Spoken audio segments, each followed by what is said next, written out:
comme chrétiens, être unis comme différentes églises veut dire tout simplement être dans la même doctrine, dans le même enseignement, dans la même parole de Dieu. Cela ne veut pas dire prier tous à un seul endroit. C'est ce que ce passage nous montre en clair. Entrons dans cette histoire. Qu'est-ce qui s'est passé à ce moment-là? Vous savez que Jésus avait un groupe. Il avait les disciples. Les disciples étaient habitués à lui. C'était des gens connus. C'était une équipe de personnes qui marchaient avec lui partout. Un groupe qui se reconnaissait dans le Seigneur, qui, à un certain moment, malheureusement, croyait pouvoir avoir, par les relations, l'exclusivité de la relation avec Dieu. Ils croyaient que c'est eux seuls qui étaient les propriétaires de la communion avec Dieu. Alors, ils étaient étonnés lorsqu'ils sont allés quelque part. Ils ont trouvé quelqu'un, un homme, une personne qui ne faisait pas partie de leur groupe de 12 en train de chasser les démons. Et je me dis qu'ils ont vu les démons sortir et ils chassaient les démons au nom de Jésus, au nom de leur Jésus. Amen. Au nom de leur maître, leur Jésus à eux. Ils étaient étonnés qu'ils utilisent le nom de leur maître. Et après le miracle, ils sont revenus auprès de leur maître. Ils lui ont raconté l'histoire. Ils lui ont dit, tu sais quoi, maître? Nous sommes allés quelque part, nous avons trouvé un homme qui n'est pas des nôtres. Je peux essayer de dire, nous avons trouvé des gens qui ne sont pas de notre ministère, qui ne sont pas de notre église, qui ne sont pas de notre groupe. Ils font la même chose que nous. On les a vus chasser les démons.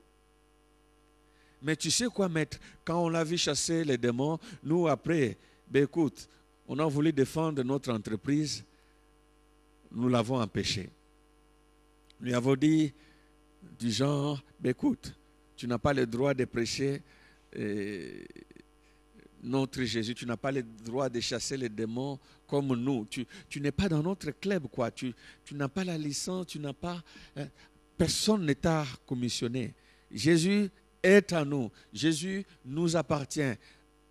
Nous t'interdisons de faire le même travail que nous faisons. Je me dis, je réfléchis, je me mets dans le contexte, j'imagine l'histoire. Ils pensaient peut-être que Jésus allait leur dire, vous avez bien fait. Au fait, c'est qui cette personne, cet homme qui n'est pas avec nous? Comment il peut utiliser mon nom? Moi, je reconnais que vous, mes disciples, c'est vous mon parti politique, les jésuites, les gens de Jésus. Ils croyaient que le maître allait leur dire qu'ils avaient bien fait. Mais ce qui était étrange, c'est que Jésus leur a dit, non, non, non, non. Ne l'empêchez pas. N'empêchez personne de parler en mon nom. Parce qu'il n'y a personne qui, après avoir fait un miracle en mon nom, puisse, après cela, parler contre moi. Et il a établi un principe en disant, celui qui n'est pas contre nous est pour nous. Donc, comprenez ceci, quand on parle de l'unité, c'est tout simplement tous ceux qui font le travail comme nous, tous ceux qui prient le Maître comme le nôtre, tous ceux qui sont en Jésus-Christ, quelle que soit la couleur de leur peau, quelle que soit la dénomination dans laquelle ils se trouvent, quel que soit ce qu'ils font à gauche, à droite, du moment qu'ils sont en Jésus, ce sont des frères, ce sont des sœurs. Alléluia. Ce sont les gens que Dieu accepte. Donc, quand tu verras une église à côté, dis-toi que c'est une église sœur. Quand tu verras l'œuvre de Dieu à côté, dis-toi, c'est l'œuvre de Dieu. Et l'unité, c'est plutôt en Jésus-Christ, pas dans les lieux. Ça, c'est le premier principe que je tiens à ce que, comme jeunes, nous puissions retenir. Vous savez, peut-être, ou vous ne savez pas, il y a certaines églises qui n'aiment pas les nouvelles dénominations. Ils pensent que ce sont des sectes. Ils se disent les gardiens de la vérité. Ils se disent la seule Église, la vraie, la sainte, la pure, laissée par les apôtres. Les néo-apostoliques, c'est eux qui ont été, qui sont donc les détenteurs ou les héritiers agréés, n'est-ce pas, dans l'œuvre de Dieu. Ce n'est pas cela. Je dis cela pour que tu comprennes que même toi, Dieu peut te donner une vision. Même à toi, Dieu peut parler. Même avec toi, Dieu peut commencer une œuvre. Le Saint-Esprit qui a parlé aux apôtres peut te parler à toi aussi. Et demain ou après-demain, selon que Dieu vous lancera l'appel, il pourra faire quelque chose avec vous. Et vous êtes donc dans le corps du Christ. Amen. Le corps du Christ est fait par ceux qui ont la foi en Jésus-Christ. Si donc nous faisons partie de ce corps du Christ, mes amis, nous devons avoir alors des principes, ou plutôt, je vais vous donner des points qui vont vous aider à vous sentir libre de vous unir avec des gens à gauche, à droite, qui parlent de Jésus. Parce que, oui, parler de Jésus est un fait, mais est-ce que nous devons nous unir avec tous ceux qui parlent de Jésus? C'est ça le problème. Si nous sommes tous des chrétiens, est-ce que toutes les églises sont vraiment véritables? Si nous disons tous chrétiens, est-ce que les chrétiens doivent vivre dans n'importe quelle, de n'importe quelle façon? Non, n'est-ce pas? Si nous sommes chrétiens et que nous devons être un avec les autres, quels sont alors les points qui vont nous permettre de comprendre que ceux-là parlent le même langage que nous? C'est ce qui est très important ici.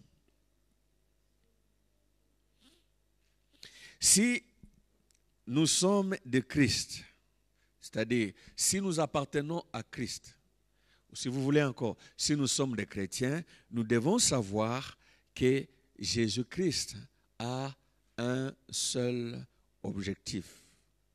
L'œuvre de Dieu a un seul objectif. Ou l'Église de Jésus-Christ a un seul objectif. Et je vais vous donner cet objectif-là. L'objectif de l'Église, l'objectif de la prière, l'objectif du ministère, c'est que nous puissions prêcher l'Évangile, et un Évangile qui est global. C'est ce que j'appelle le plein Évangile. Demain ou après-demain, même si vous êtes jeune aujourd'hui, vous devez savoir que la volonté de Dieu, c'est que les hommes soient sauvés au travers de l'Évangile. Mais cet évangile-là, son enseignement doit atteindre tous les domaines de la vie. Il ne suffit pas seulement que quelqu'un soit sauvé. Jésus, après avoir sauvé l'âme ou l'esprit de quelqu'un, cherche la guérison, cherche le bonheur, cherche la délivrance. Il veut que nous puissions prospérer à tous égards, que nous puissions prospérer dans tous les domaines. Il ne veut pas seulement que tu sois chrétien ou chrétienne. Il veut aussi que tu aies une vie meilleure, que tu aies une bonne santé, que tu puisses prospérer, travailler, que tu puisses réussir dans tes études. Donc l'enseignement de Jésus-Christ, c'est un enseignement qui nous pousse de l'avant dans tous les domaines. Il nous pousse de l'avant dans tous les domaines. Alors, pour que nous puissions savoir que tous ceux qui invoquent le nom de Jésus ne sont pas contre nous et que nous devons être avec eux, lisons dans Galates, chapitre 1, l'épître ou la lettre de Paul aux Galates. Donc, Galates, chapitre 1, nous lisons du 6e au 10e verset.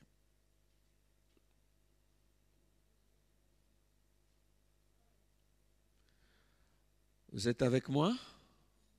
C'est un enseignement, hein, d'accord? Vous êtes là?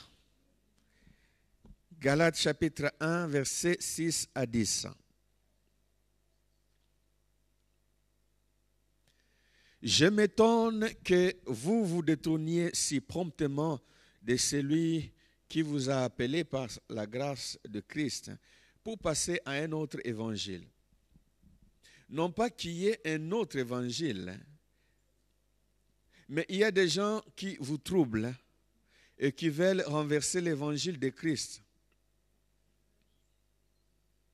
Mais quand nous-mêmes, quand un ange du ciel annoncerait un autre évangile que celui que nous vous avons prêché, qu'il soit anathème. Nous l'avons dit précédemment, et je le répète à cette heure, si quelqu'un vous annonce un autre évangile que celui que vous avez reçu, qu'il soit anathème. Et maintenant, est-ce la faveur des hommes que je désire ou celle de Dieu? Est-ce que je cherche à plaire aux hommes? Si je plaisais encore aux hommes, je ne serais pas serviteur du Christ. Amen. Alléluia. Mes chers frères et sœurs, lorsque nous parlons de l'unité, l'unité que nous devons avoir doit être fondée sur la parole. Parce que c'est la parole de Dieu qui nous détermine la volonté de Dieu.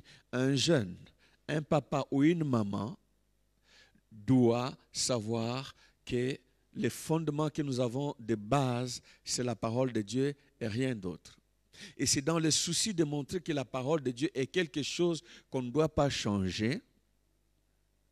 C'est dans ce souci que Paul a utilisé les phrases que nous venons de lire. Il dit ceci: si quelqu'un, si une personne, qui qu'il soit, vient vers vous, vous annonce un autre évangile qui est différent de celui que nous vous avons annoncé, considérez cette personne-là comme anathème, c'est-à-dire une personne maudite. Si quelqu'un vient avec un enseignement qui a tendance à changer la parole de Dieu écrite, c'est-à-dire la Bible, n'écoutez pas, non seulement n'écoutez pas, mais ne suivez pas cette personne. Même si c'est au nom de l'amour, même si c'est au nom de la réconciliation, de la tolérance, de l'évolution, dire les temps ont changé, nous ne sommes plus au siècle passé. Oui, les temps peuvent changer. Écoutez-moi, jeunes gens. Les temps peuvent changer. Écoutez-moi, vous tous qui êtes là. Les temps peuvent changer, mais la parole de Dieu reste la même. Il y a un danger dans notre monde. Il y a un danger avec les jeunes parce que vous naissez, vous entrez dans une époque où il y a beaucoup de changements. La parole qu'ont reçue vos parents, vos grands-pères, risque de ne pas être la même parole qu'on va vous proposer dans les jours à venir. Alors faites attention. Si même un ange vient du ciel, c'est ce que Paul disait, disant, je suis envoyé par l'Éternel, je suis l'ange de l'Éternel, la parole de Dieu a changé. N'écoutez pas cet ange parce que ce ne serait pas un ange venu de Dieu, ce serait plutôt un mauvais esprit. Un ange de Dieu ne change pas la parole de Dieu. Un bon serviteur de Dieu ne change pas la parole de Dieu. Un bon chrétien ne change pas la parole de Dieu. Nous sommes un dans la parole. Il n'y a pas d'unité sans principe de la parole. Alléluia. Alléluia. Si vous voulez être des jeunes, si vous voulez être des papas et des mamans authentiques, l'authenticité, c'est par rapport à la parole de Dieu. Il n'y a pas d'authenticité en dehors de la parole de Dieu. Et Paul a dit, même si moi-même je reviens, c'est-à-dire, moi Paul, je suis venu, je vous ai annoncé l'évangile, je vous ai montré ce qui est mal et ce qui est bien. Et si demain ou après-demain, après 2, 3, 4, 5, 10 ans, je viens, je change ma parole, je change l'évangile, ne recevez pas, même si c'est moi Paul qui l'ai fait. Vous voyez comment il insistait sur la stabilité de l'évangile. Hier, si vous étiez là, Vous avez vu comment est-ce que l'apôtre Raymond parlait sur le danger des mœurs qui changent, les habitudes qui changent. L'enseignement change. Tout change. Ce qu'on connaissait comme péché, aujourd'hui, on vous dit que ce n'est pas un péché. Ça, c'est un danger. Ce qui ont condamné hier, aujourd'hui, on ne les condamne pas. Et dans votre monde, si tous les jeunes, au fur et à mesure que vous allez continuer à grandir, on va amener encore beaucoup de mauvaises choses. Toute personne qui vous amènera un autre évangile, la Bible nous dit, considérez-les comme anathème, c'est-à-dire comme maudit, c'est-à-dire comme un non-frère. Avec celui-là ou avec celle-là, on ne doit pas être dans l'unité. C'est-à-dire, on ne doit pas compromettre. On ne doit pas dire, non, je ne veux blesser personne, je ne peux pas suivre, je ne veux pas faire du mal à quelqu'un. De toute façon, le bon Dieu est là. Dieu est bon dans sa parole. Alléluia. Dieu est fidèle dans sa parole. Il n'est pas fidèle, il n'est pas bon, il n'est pas tolérant, il n'est pas le Dieu d'amour en dehors de sa parole. Il est Dieu dans sa parole. C'est sa parole qui fait de lui ce qu'il est. Car sa parole est sa volonté. Si tu veux grandir dans l'authenticité, tu veux être une jeune fille authentique, tu veux être un jeune garçon authentique, tu veux être un papa authentique, une maman authentique, tu veux être un serviteur de Dieu authentique, tu veux être un choriste, un chantre, un évangéliste, un pasteur authentique. Et il n'y a pas d'authenticité en dehors de la parole de Dieu. Gardez la Bible, jeunes gens. Gardez la Bible, chers parents. Gardez la Bible, Église de Jésus-Christ. Gardez la parole de Dieu. Et Paul dit, si je cherche à plaire aux hommes, je ne serai plus le serviteur de Christ. C'est-à-dire, si je cherche à compromettre, je ne serai plus en train de servir Christ. La compromission ne peut pas être dans le rang des enfants de Dieu authentiques.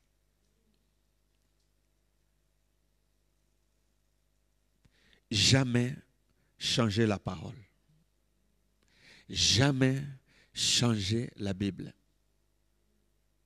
Même si c'est la télé qui le dit, même si on voit des choses dans les films, même si ce sont des journaux qui l'écrivent, même si ce sont les lois des pays dans lesquels nous vivons qui les votent, la parole de Dieu reste la parole de Dieu. Alléluia.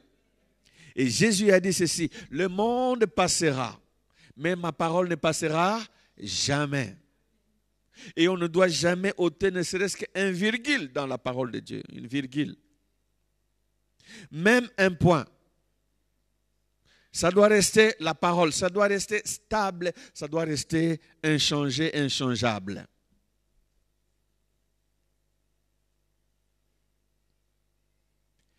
À l'école, à l'université, au travail, avec des copains, des copines, la parole de Dieu est ta vérité. Amen. Comprenez donc ce que j'ai dit au début. Jésus a dit, il n'y a personne qui chasse les démons en mon nom qui pourra parler contre moi demain. Et moi, je dis plutôt ceci. Il n'y a personne qui marche dans la parole de Dieu qui peut être ton ennemi. J'ai dit aussi la même chose. Il n'y a pas quelqu'un qui méprise la parole de Dieu qui puisse être un compagnon d'œuvre avec toi. Il n'y a pas d'unité là où il n'y a pas de parole. Tu auras pour compagnon d'œuvre dans toute ta vie que celui qui marche dans la parole de Dieu. Amen. Alléluia. Si vous êtes avec moi, je veux que vous fassiez comme ça, je veux bien voir. J'insiste là-dessus.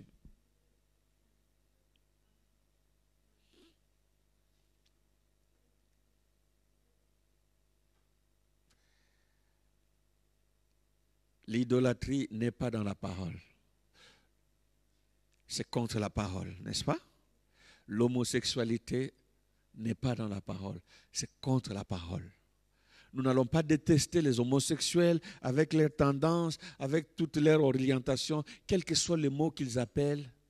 Nous n'allons pas les détester parce que ce sont nos amis, ce sont nos frères et sœurs, ce sont les gens qui vivent dans nos familles, ce sont nos collègues à l'école, au travail. Nous n'allons pas les détester, mais nous n'allons pas les soutenir dans leur dérèglement. Nous allons clairement leur dire que ça c'est un péché, ça c'est contre nature, ça c'est une abomination. Pour moi cela est un péché. Nous devons leur dire. Vous savez, actuellement, des communautés anciennes, des églises traditionnelles, des bishops, des évêques se réunissent, ils font des réunions pour changer la parole. Vous comprenez? Ils font des réunions pour accepter au nom de la tolérance, au nom de l'amour. Ils disent quand même, changeons. Ils changent. Ce qu'ils condamnaient hier, aujourd'hui, ils ne les condamnent pas. S'ils font cela, nous, devant Dieu, nous les considérons comme des anathèmes. Et tu choisiras ton église. Tu choisiras tes compagnons d'œuvre. Tu choisiras de chanter avec, de travailler avec, d'évangéliser avec la personne qui est conforme à la parole. Vous comprenez? Si quelqu'un n'est pas dans la parole, il n'y a pas d'unité d'esprit là-dessus.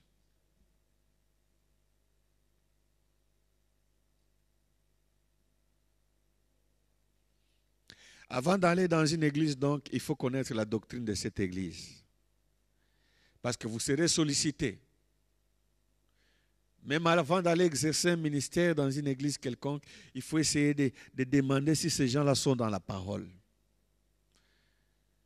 Nous sommes à une époque, je vous préviens, où les jours à venir seront difficiles. Les jours à venir seront difficiles. Les gens vont tolérer beaucoup de choses. J'insiste. Ne vous laissez pas embarquer dans tout ce qui n'est pas dans la parole. Que Dieu vous bénisse parce que vous suivez cela. Alors si nous sommes dans la parole, mes amis, vous devez savoir que la parole nous donne des principes. Quelle est la règle générale que Dieu nous recommande à nous tous qui sommes dans l'Église, à nous qui voulons servir le Seigneur? La règle que Dieu nous recommande, c'est la règle de l'unité. Dieu veut que nous puissions être un. Amen. Et pour être un, nous devons être dans l'amour. Nous devons nous aimer les uns les autres.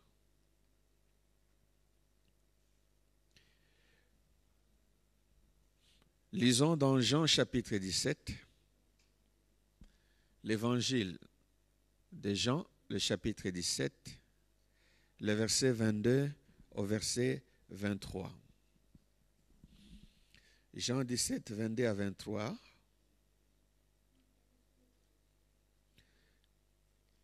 Ça, c'est la prière de Jésus, nous allons lire.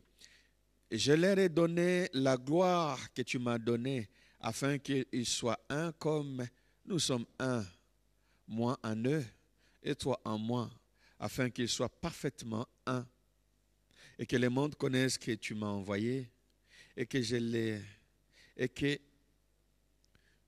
tu les as aimés comme tu m'as aimé.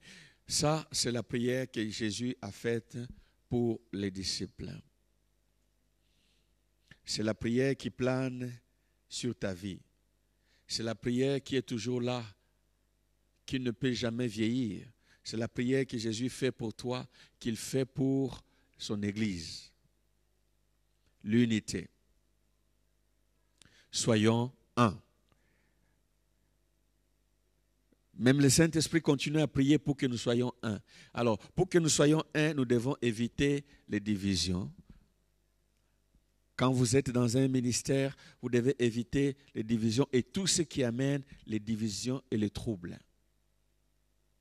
quand vous êtes dans la chorale, quand vous êtes dans l'intercession, quand vous êtes dans l'évangélisation, quand vous êtes dans l'équipe technique, dans tout ce dans quoi vous vous trouvez, les règles ou la règle de jeu qui est commune, générale, fondamentale, c'est l'unité. Si nous sommes dans la parole, nous devons alors comprendre que la parole nous demande l'unité. Alléluia. Les frères et sœurs ne devaient pas se diviser, se haïr. Paul essaie d'expliquer cela dans 2 Corinthiens. Il essaie d'énumérer des choses que nous devons éviter coûte que coûte. Deuxième lettre de Paul aux Corinthiens, c'est-à-dire 2 Corinthiens chapitre 12, le verset 20. Nous allons lire. 2 Corinthiens 12, 20. Car je crains de ne pas vous trouver à mon arrivée tel que je voudrais, et d'être moi-même trouvé par vous tel que vous ne voudriez pas. Je crains de trouver des querelles, ça c'est 1, des jalousies, ça c'est 2, des animosités, 3, des cabales, 4, des médisances, 5, des calomnies, 6, de l'orgueil, 7, des troubles. Paul était en train de parler, de dire aux Corinthiens, il le préparait sur son arrivée prochaine chez eux. Il leur disait, je vais arriver chez vous, je voudrais arriver chez vous, mais j'ai peur, parce que j'entends dire qu'au milieu de vous, il y a des choses. Et ce que j'entends est mauvais. Je crains donc de ne pas vous trouver tel que je voudrais. Je redoute de vous trouver tel que je ne voudrais pas. Et quand je vais arriver alors, je crains que vous puissiez me voir tel que vous ne voudriez pas. Je vais venir chez vous, mais j'ai peur de trouver qu'il y ait des querelles. Nous devons nous entendre. Nous ne devons pas nous quereller. Alléluia. J'ai peur de trouver au milieu de vous des jalousies. Pourquoi lui? Pourquoi elle? Pourquoi seulement lui? Pourquoi est-ce que c'est à lui qu'on a donné cette responsabilité? Pourquoi c'est toujours lui qui doit chanter? Pourquoi c'est toujours lui qui doit aller devant? Pourquoi c'est toujours elle? Pourquoi? La jalousie, c'est l'une des choses qui ne doit pas être parmi les chrétiens.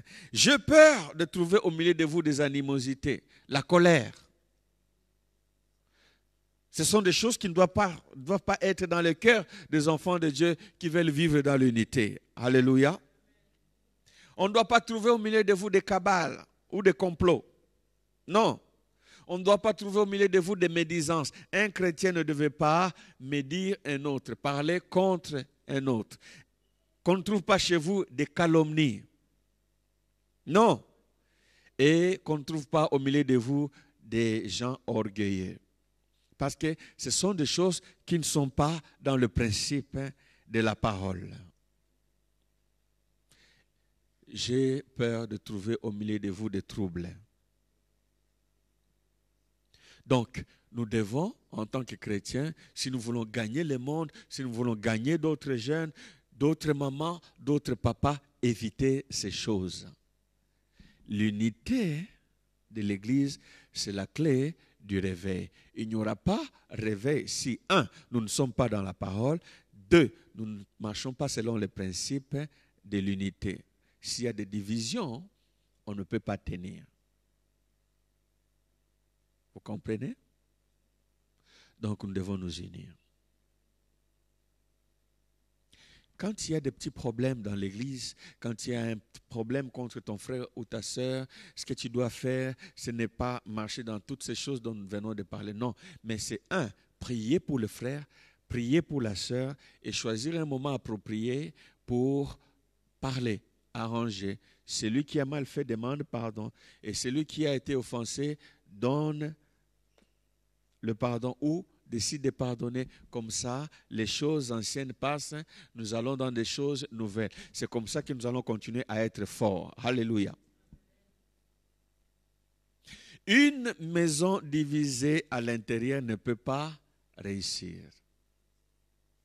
Un royaume divisé contre lui-même ne peut pas réussir. Une église divisée en son sein, dans son intérieur, ne peut pas subsister. une chorale, un groupe d'adoration dans lequel il n'y a pas l'harmonie, où il y a des divisions, ne peut pas faire descendre la gloire de Dieu. Une intercession dans laquelle les gens ne se parlent pas, ne s'entendent pas, ne peut pas subsister. Un groupe d'évangélisation où les gens qui évangélisent les autres ne se parlent pas, ne s'entendent pas, ne peut pas donner la parole, ne peut pas subsister. Les chrétiens doivent s'aimer. Les chrétiens doivent parler le même langage. Les chrétiens doivent réparer les dégâts. C'est normal qu'il y ait des dégâts parce que personne n'est un ange. Toi aussi, tu n'es pas un ange. Et ça ne dépend pas de l'âge. On peut avoir des dégâts quand on est grand, même quand on est vieux, mais on peut être mauvais aussi, avoir des dégâts quand on est jeune. Le cœur du jeune, le cœur de l'adulte peut avoir de mauvaises pensées. Mais nous devons réparer. Dis à ton voisin, tu dois réparer. Dis-lui ça. Tu dois avoir la souplesse des réparations. Tu dois réparer avec toi-même. Tu dois savoir réparer avec les autres. Alléluia. Alléluia. Nous devons réparer. L'unité dans la parole. Ça, c'est le premier point. 2.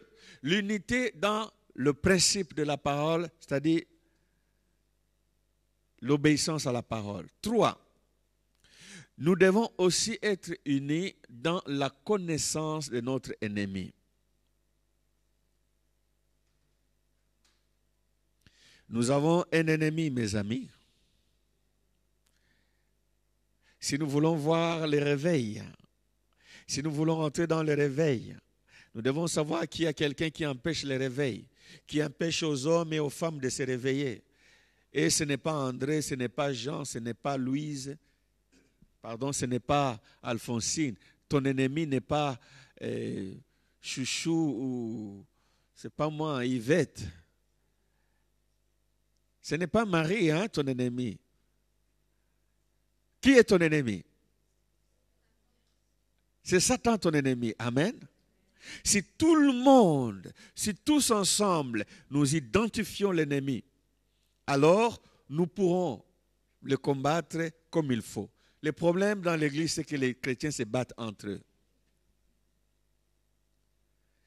C'est lui mon ennemi, c'est elle mon ennemi. Oh là, je voudrais te dire que tu as d'office loupé ta cible. Tu pointes ton arme spirituelle vers une fausse cible. Tu laisses l'ennemi derrière toi ou l'ennemi à côté de toi et tu es en train de tirer en l'air. Le réveil vient lorsque l'Église, lorsque les chrétiens qui sont dans la parole, qui marchent dans l'unité, connaissent aussi leur ennemi.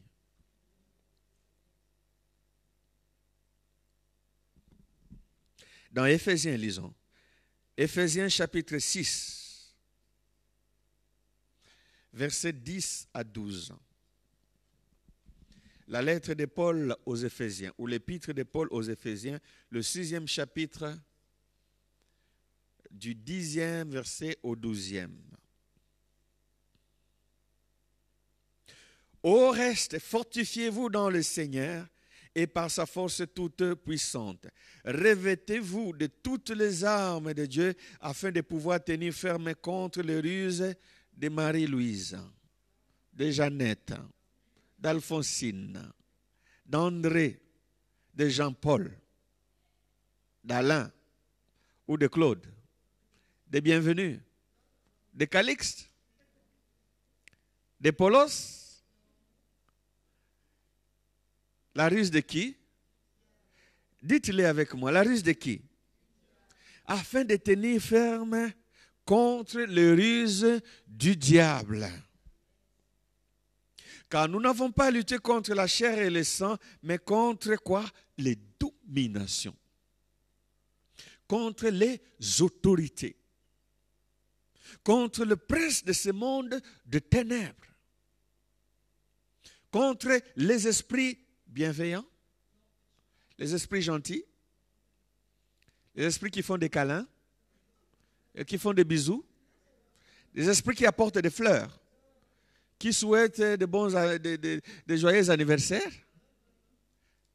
Non. Ce sont des esprits méchants. On les appelle les esprits méchants, on les appelle aussi les esprits mauvais, on les appelle aussi les esprits impurs. C'est eux nos ennemis.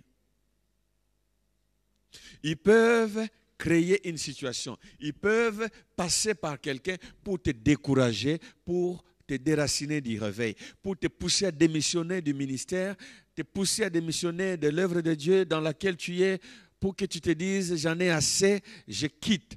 Non, la personne qui est devant toi, la personne qui peut avoir mal parlé, qui peut t'avoir découragé, n'est pas ton ennemi. Prends cette personne, mets-la de côté, regarde toujours derrière la personne l'œuvre de l'ennemi. Si tu veux être un combattant spirituel, tu dois localiser la cible. Tu diras, je pardonne à mon frère, je pardonne à ma soeur. Ce n'est pas lui, ce n'est pas elle, mais il y a Satan qui me cherche. Il y a l'esprit mauvais qui cherche à me décourager. Parce que tu ne sers pas Dieu. Tu ne serviras pas Dieu lorsque tu ne vois pas ton ennemi. De toutes les façons, tu ne sers pas ces personnes qui sont là. Tu ne sers pas cette soeur, tu ne sers pas ce frère, tu ne sers pas le pasteur, tu ne sers pas le bishop, tu ne me sers pas moi ou l'apôtre. Non, tu sers qui? Ton Dieu. Tu dois rester ferme devant ton Dieu malgré les attaques, malgré les découragements.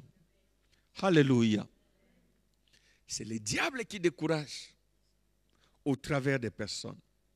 Si tu ne connais pas ton ennemi, tu ne peux pas rester dans le réveil. Et si tu ne connais pas ton ennemi, tu ne pourras pas encourager les autres. Tu seras là en train de décourager. Nous ne sommes pas une génération qui se laisse décourager facilement. Vous ne devez pas être des jeunes qui vont se laisser décourager facilement. Parce qu'à votre époque, il y aura plus de tentations. Il y aura plus de défis. Plus de gens qui vont se moquer de vous à cause de votre foi. Plus de gens qui vont vous dire, mais écoute, Dieu n'existe pas. Écoute, ces histoires-là de prière, c'est pour les vieux.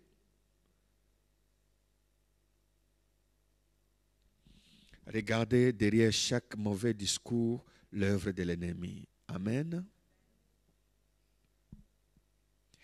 Nous sommes une génération de ceux qui résistent pour remporter des victoires spirituellement.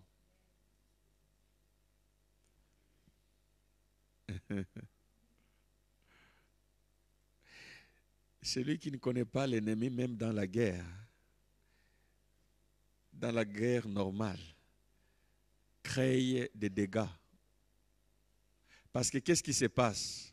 Il suffit qu'il y ait un petit bruit, il tire à gauche.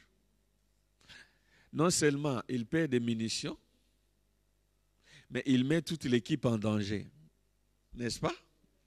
Mais nous devons être des snipers spirituels. Ce sont des gens qui, avant de tirer, visent d'abord avec leurs fusils. Ils regardent, ils tirent avec leurs jumelles, ils voient l'ennemi et puis ils lâchent. Vous aimez des films, n'est-ce pas? Vous voyez les snipers? Ils ne tirent pas comme ça. Non, non, non, non, non, non, non. Un sniper doit d'abord voir la cible. Tu dois d'abord connaître qui est ton ennemi, qu'est-ce qu'il cherche dans ta vie, même s'il passe par ton père, ta mère, tes frères, tes sœurs, dans l'église ou en dehors de l'église. Tu dois d'abord voir, est-ce que ce n'est pas ma foi qui va être atteinte? Et qui est derrière? C'est l'ennemi. Et tu tires sur l'ennemi, tu ne tires pas sur les autres.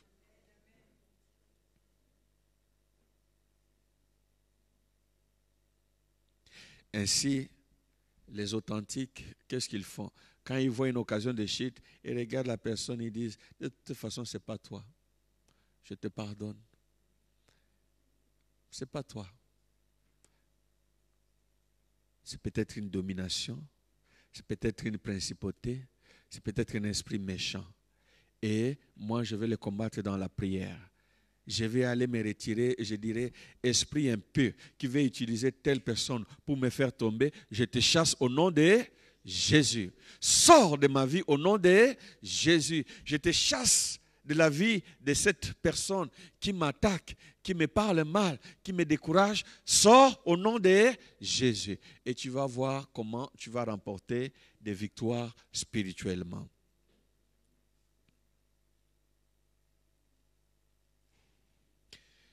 Je vais vous parler du dernier point. Normalement, nous devrions arrêter à 14 heures, mais comme on a commencé tous en retard, c'est normal qu'on termine en retard, n'est-ce pas? Le dernier point, je fais toujours un rappel. Notre unité, c'est dans le Seigneur. Amen. Et l'unité dans le Seigneur doit être caractérisée, 1, dans sa parole, 2, dans l'obéissance à sa parole, 3, en identifiant notre ennemi pour bien le combattre. Ce sont des points qui vont nous aider à rester dans le réveil. 4, nous devons aussi gérer le temps. Si nous servons le Seigneur, nous devons savoir que le temps n'est pas toujours élastique pour nous. Nous devons essayer d'évaluer les risques de l'échec si nous ne servons pas le Seigneur de façon victorieuse. Quelles sont les conséquences?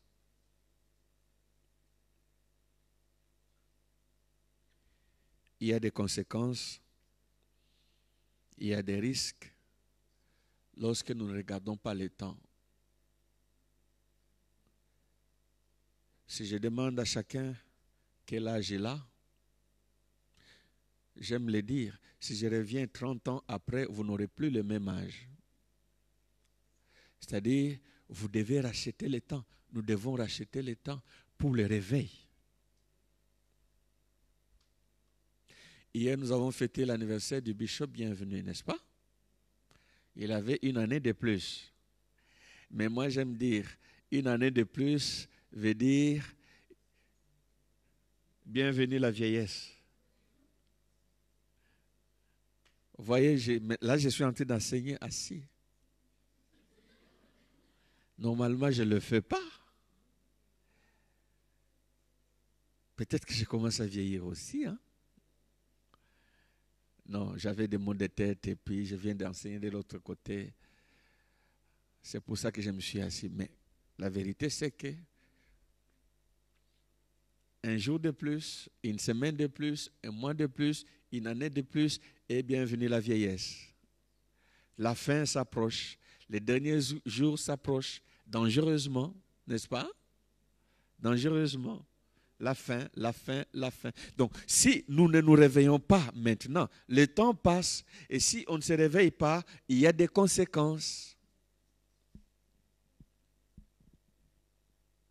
Il y a des conséquences. Il y a toujours un temps que Dieu te donne pour te réveiller et réveiller les autres. Si tu ne fais pas certaines choses au moment approprié, tu ne les feras plus jamais.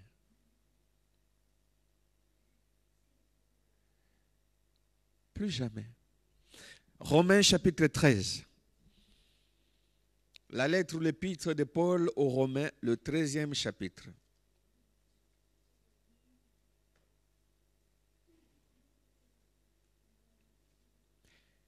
Romains 13, 9 à 14.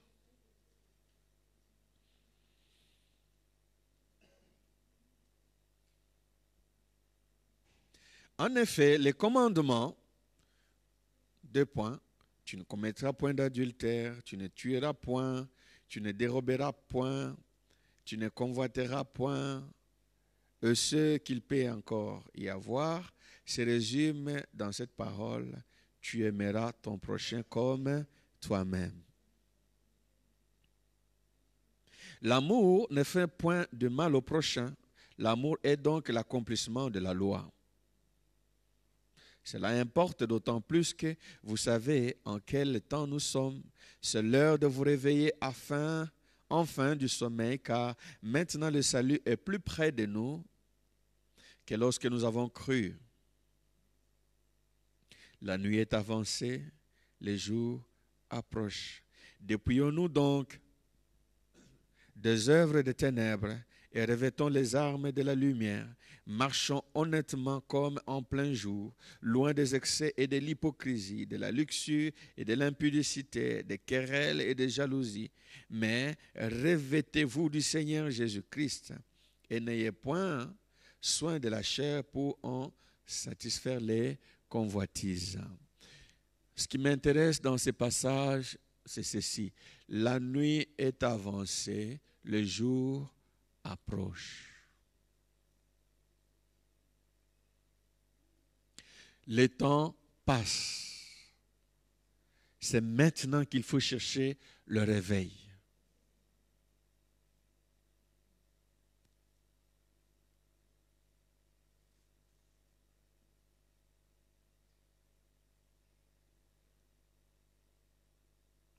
C'est maintenant que chaque jeune doit se consacrer, que chaque maman, chaque papa doit essayer de faire quelque chose, laisser une trace dans le monde spirituel. Parce que même à 11 ans, même à 12 ans, 13 ans, 14 ans, 15, 16 ans, on peut faire de grandes choses pour la gloire de Dieu. Alléluia. Il ne faut pas attendre d'être papa ou être maman. Non. C'est maintenant. Dis à ton voisin, c'est maintenant. Dis-lui ça. C'est maintenant. C'est le temps de se réveiller du sommeil. Réveille-toi, toi qui dors. Cesse d'être paresseux dans les choses du Seigneur. Cesse de croire que c'est une affaire qui concerne les autres. Ça te concerne. On dit, la nuit est avancée, les jours approchent. Au fait, le jour, c'est qui? Le jour, c'est Jésus. Parce que Jésus est appelé l'étoile brillante du matin. Jésus annonce le jour. Le lever du jour symbolise le retour de Jésus. C'est-à-dire, le retour de Jésus approche. Nous qui dormons, nous devons nous réveiller. Nous devons revêtir les armes de la lumière, vivre dans l'unité, dans l'amour, loin des querelles et des jalousies. C'est maintenant l'heure de se réveiller et de servir.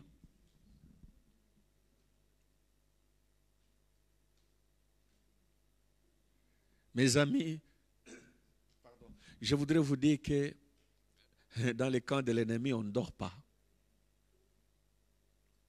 Dans les camps des satanistes, on ne dort pas. Le sataniste travaille tous les jours. Il recrute les jeunes. Ils les font entrer dans l'occultisme. Il recrute les jeunes. Il recrute les papas, les mamans. Ils les font entrer dans la franc-maçon, dans la rose-croix. Ils sont en train de venir dans les écoles. Ils sont en train de détruire des familles. Ils sont en train de poster les gens dans la politique. Ils veulent que les décideurs soient dans les parlements. C'est comme ça. Ils veulent que les enseignants soient les gens qui sont dans leur camp, en fait, d'influencer l'éducation. Ils influencent la politique, ils influencent l'économie, ils cherchent des grands commerçants pour les mettre dans l'occultisme. Pourquoi est-ce que nous ne pouvons pas nous aussi nous réveiller pour travailler?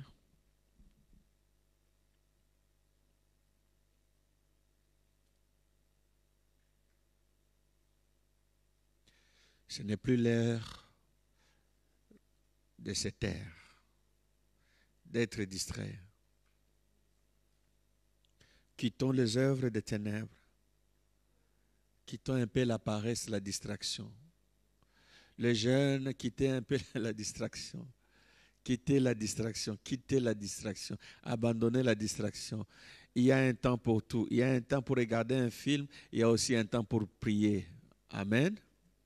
Il y a un temps pour dormir. Il y a aussi un temps pour prier.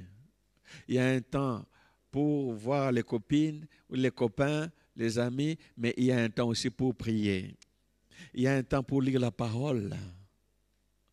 Il y a aussi un temps pour lire la matière Il y a un temps pour la science, il y a aussi un temps pour les choses spirituelles. Est-ce que quelqu'un me suit? La Bible nous dit qu'il y a un temps pour tout. Il y a un temps pour dormir, mais un temps pour se réveiller. De la même façon, il y a un temps pour Dieu. Vous devez chercher un temps pour quelque chose de spirituel.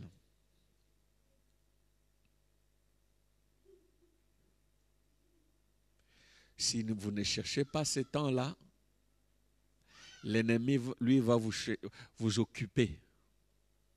Si vous ne voulez pas que le Seigneur vous occupe, l'ennemi va vous occuper.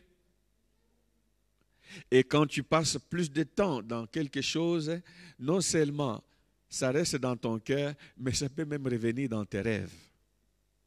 N'est-ce pas? D'où viennent parfois les rêves? De la préoccupation. Tu as pensé à quelqu'un et la nuit tu rêves de cette personne. Parfois même une bonne nourriture, quand tu es en jeûne. Quand tu es en jeûne, l'estomac te réclame quelque chose, tu commences à trembler de faim, et puis tu imagines une bonne tarte. C'est normal que parfois la nuit tu puisses en rêver. Tu vois devant toi une table bien garnie, de l'entrée jusqu'au dessert. Et tu te réveilles malheureusement, il n'y a pas de nourriture. Tu dis, ah, c'était qu'un rêve. Parce que tu as pris beaucoup de temps en train peut-être de penser à ces choses-là. Quand vous passez trop de temps devant l'Internet, dans des choses inutiles, dans des choses impures, c'est normal que ces choses restent dans vos cœurs. C'est normal que vous puissiez rêver de ça. Réveille-toi, toi qui dors. Bouge un peu la personne qui est à côté de toi. Je sais qu'elle ne dort pas physiquement, mais peut-être qu'elle dort spirituellement. Réveille-toi. Amka, wake up. Amka, amka, amka. Réveille-toi, toi qui dors, et Christ t'éclairera. Alléluia. Marchons honnêtement comme en plein jour. Marchons honnêtement comme les enfants de Dieu. Combattons l'ennemi. Aimons-nous les uns les autres, soyons un. Ayons pour principe la parole de Dieu. Rejetons tout ce qui n'est pas dans la parole de Dieu et nous allons vivre une vie de réveil. Mes chers frères et sœurs, que le Seigneur vous bénisse au nom de Jésus. Amen. Je vais quand même me lever pour la prière et je voudrais vous demander de vous lever.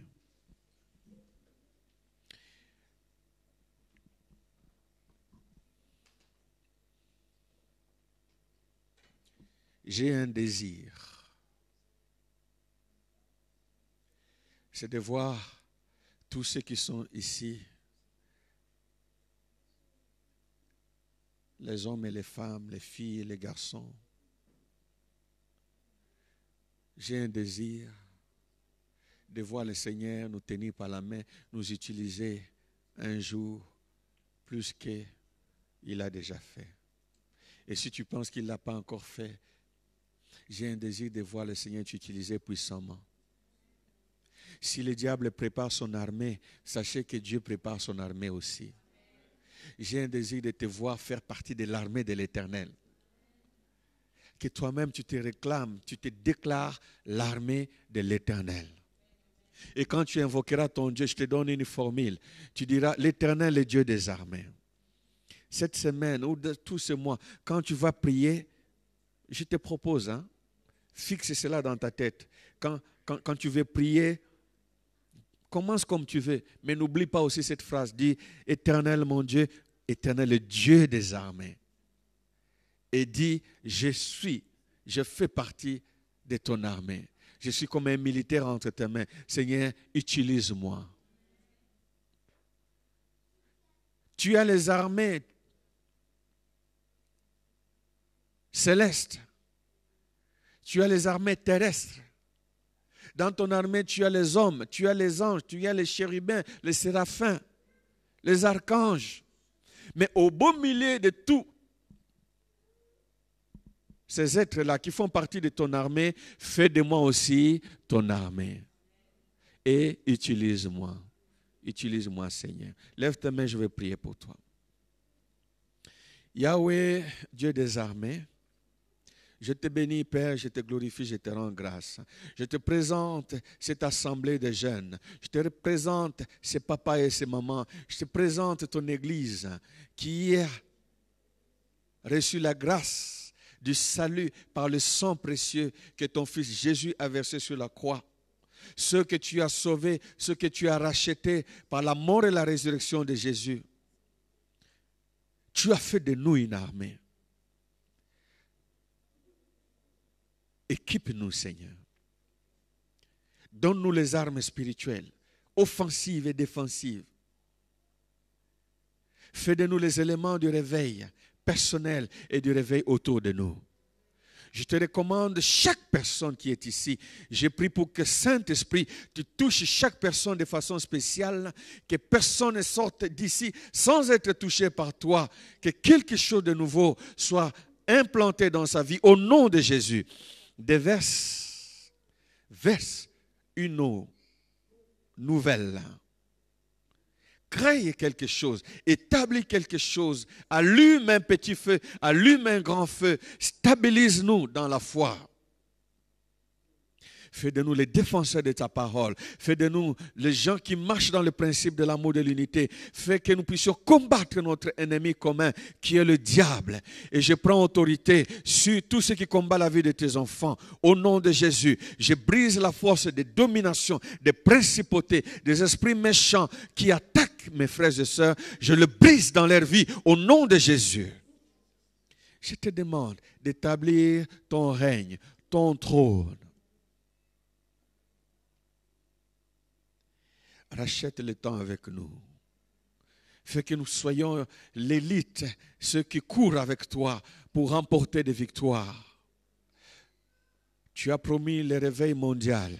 Utilise mon frère, utilise ma soeur comme un de tes soldats, comme une de tes soldats, comme un élément d'élite. Comme ceux qui ne sortent pas n'importe quand, n'importe comment, comme l'armée dans laquelle tu mets ta confiance, qui ne sortent que pour des opérations spéciales. Fais que mon frère, fais que ma soeur fasse partie de cette armée-là des derniers jours. Les authentiques que tu as promis, les voici. Oins-le, touche-le, remplis-le, équipe-le, protège-le, parle-leur. Garde-les dans l'authenticité de ta parole. Père, l'onction des authentiques que tu as promis, je prie pour qu'elle repose dans leur vie. Et que, étant eux-mêmes restaurés, tu les utilises pour multiplier d'autres authentiques dans le monde entier. Dans ce monde difficile, voici une armée sur laquelle tu peux compter. Utilise-nous, Père. Nous nous consacrons à toi. Et merci d'écouter notre prière. Nous te prions donc ainsi au nom de Jésus. Amen. Que Dieu vous bénisse et que Dieu vous remplisse de son esprit.